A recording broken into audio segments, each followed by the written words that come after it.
दत्त जन्माची काय कथा आहे? हा, आता आपल्याला दत्त जन्माची जी पारंपरिक कथा माहिती आहे ती आपल्या सर्वांना ज्ञात आहे की अनुसूयाच्या पातिव्रत्यानं त्या तिन्ही देवपत्नी ज्या होत्या त्यांना घाम सुटला आणि मग तिचं पातिव्रत्य हरण करण्यासाठी ते आले आणि ते आल्यानंतर मग त्यांनी विचित्र मागणी केली आणि मग त्यांची ती बाळ केली.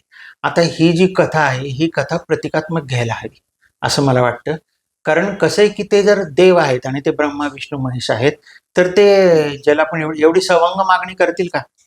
आणि अनुसयेसारखी जी पातिव्रत्य शिरोमणी होती तिच्याकडे अशी मागणी करतील का?